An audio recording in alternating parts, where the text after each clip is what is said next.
Hello, welcome to a very sunny but breezy day on the Middle Severn in Shropshire. Right from the start, I'm off the mark. It's quite windy, as I said there. My tripod, I'm keeping an eye on that one.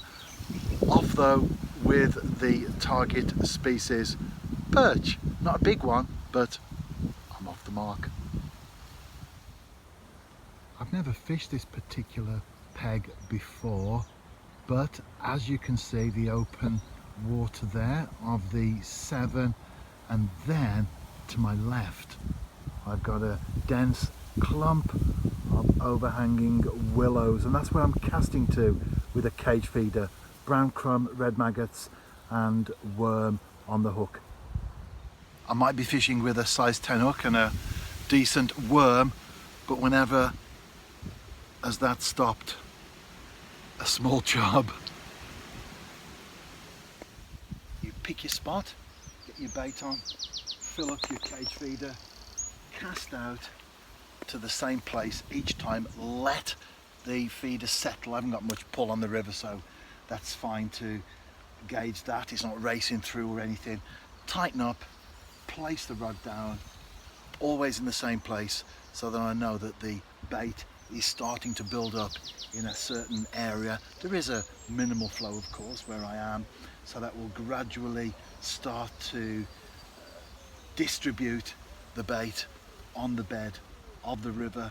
That will draw the fish in. Well, I must admit I had taps right from the start, because obviously lots of small fish will be about. Let's see if I've got one on there.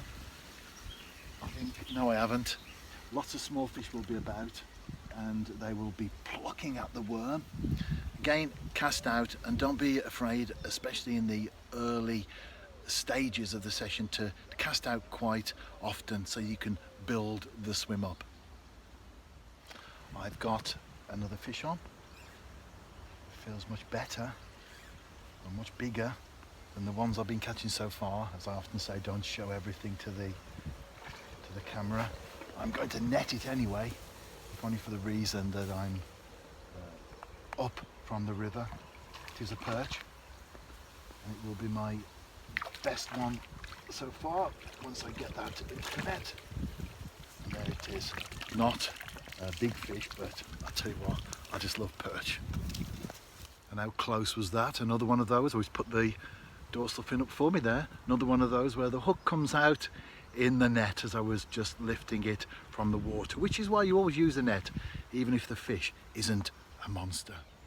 I wasn't surprised to catch that fish, because ever since I've been here, cast out for the first time, I've had fish, but constant plucks from the small ones that are in the swim. Obviously, fishing a worm on a size 10, you're going to get lots of smaller fish plucking at the bait, and then it went quiet, and that's usually a sign that a bigger predator has moved in. Could be a perch, pike, chub even. But what happens is that fish moves in, and then the smaller ones, they do a disappearing act. Hopefully that's set the tone for the rest of the session.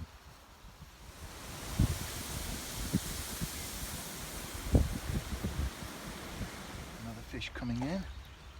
This one doesn't even need the net, and it is another chub, just the second chub that I've had actually. I'm going to take the hook out right now, and I will show you, well, I will talk through the or write about, should I say, the tackle that I've used on this particular session, as always in the blog entry that accompanies the video on my website. There it is, just a small chub. Great though, aren't they? You can always tell a chub from a dace by the fin there. It's well, we'll get up in a moment, but it's convex on a chub and a concave on a dace. That fin there and that one down there, as you can see there, the fin goes out, so it's convex as opposed to concave.